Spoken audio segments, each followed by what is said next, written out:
और साथियों, स्वागत है आपका मेरे YouTube चैनल पे। साथियों, आज अपन इस वीडियो के अंतर्गत बात करने वाले हैं कि एक सरकारी कर्मचारी या अधिकारी जब सरकार से सेवानिवृत्त होता है तो उसको 60 साल की सेवा देने के बाद सरकार की तरफ से कितनी पेंशन मिलती है। इसी को लेकर ये वीडियो है। इसके अंतर्गत कंप्लीट आपको जानकारी मिलने वाली है, आपको मिलने वाली पेंशन से संबंधित।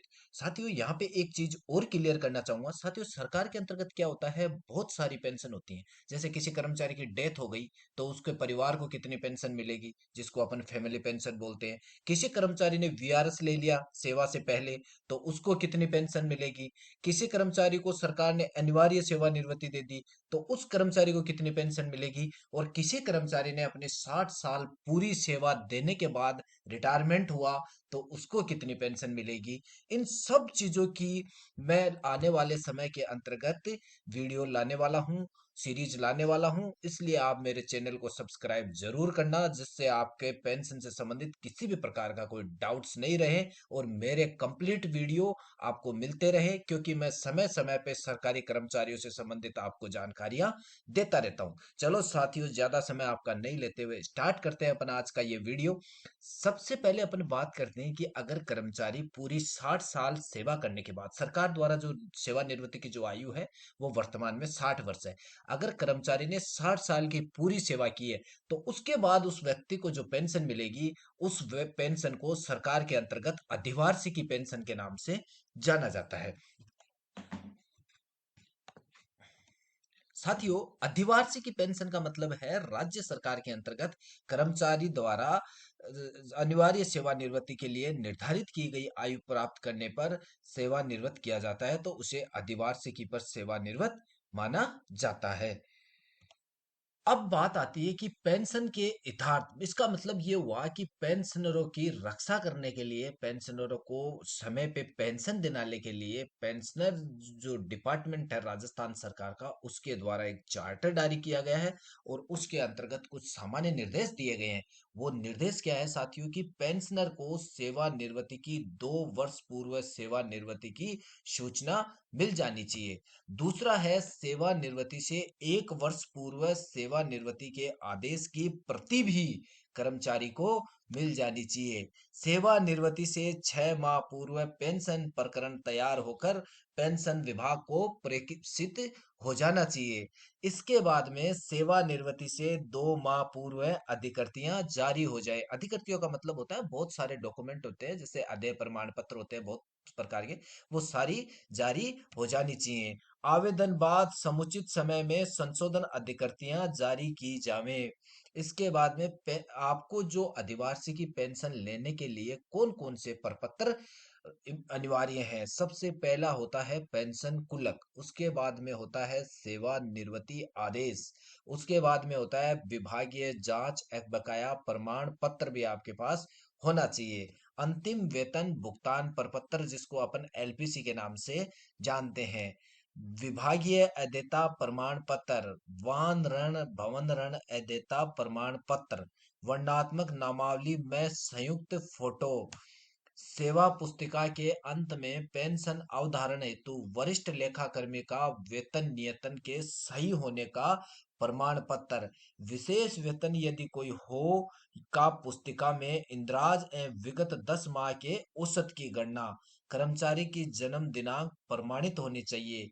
यदि पेंशनर वर्क चार्ज सेवा में रहा हो, वह सीपीएफ सदस्य रहा हो तो नियोक्ता के अंशदान की मैं ब्याज हस्तांतरण प्रविष्टि बीमा विभाग से प्राप्त कर भिजवानी होगी। तो ये सब चीजें आपके पास जब आप पेंशन के लिए अप्लाई कर रहे हैं तो उस समय आपके पास मौजूद होनी चाहिए। इसके बाद में जो पेंशनर है उसका जो डिपार्टमेंट है उसकी क्या क्या लाइबिलिटी है। कर्म कार्यालय अध्यक्ष द्वारा पेंशनर प्रकरण सेवानिवृत्ति तिथि से 6 माह पूर्व पेंशन विभाग में भिजवाया जाना चाहिए।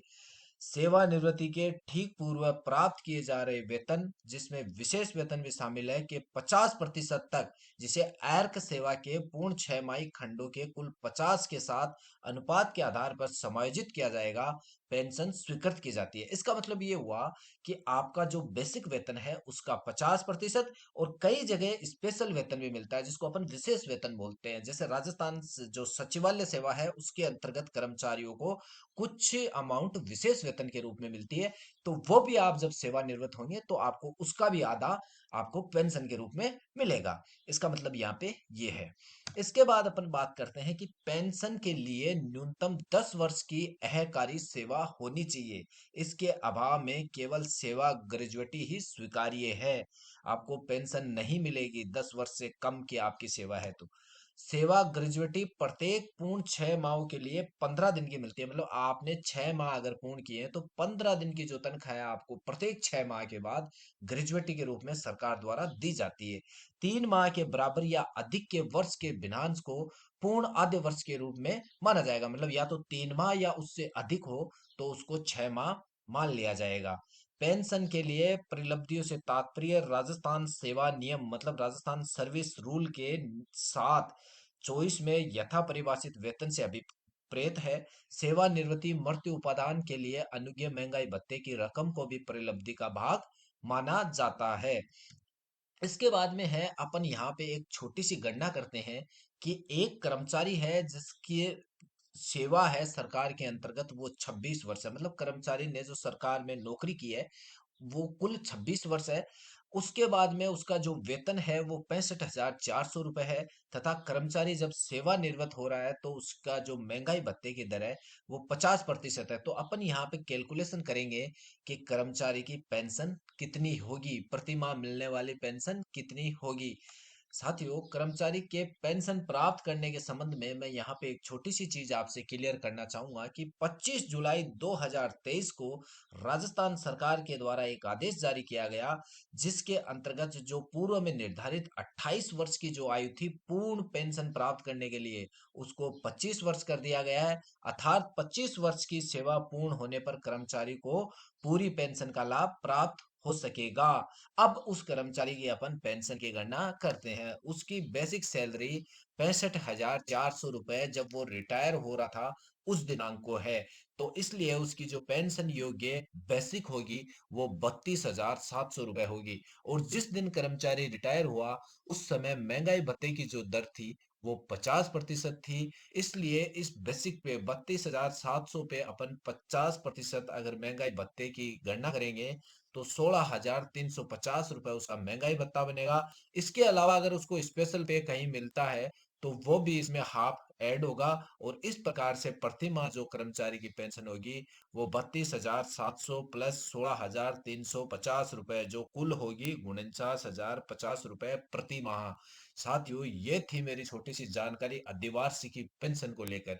इसके बाद भी अगर आपका किसी प्रकार का कोई डाउट है तो मुझे कमेंट के माध्यम से बताना, मैं आपके हर प्रकार के डाउट को क्लियर करने का प्रयत्न करूंगा। साथियों, मेरी जानकारी कैसी लगी इसके लिए मुझे आप कमेंट के माध्यम से बताना। मेरे वीडियो को ज्यादा से ज्यादा शेयर करना, लाइक करना, चैनल को सब्सक्राइब जरूर करना। धन्यवाद।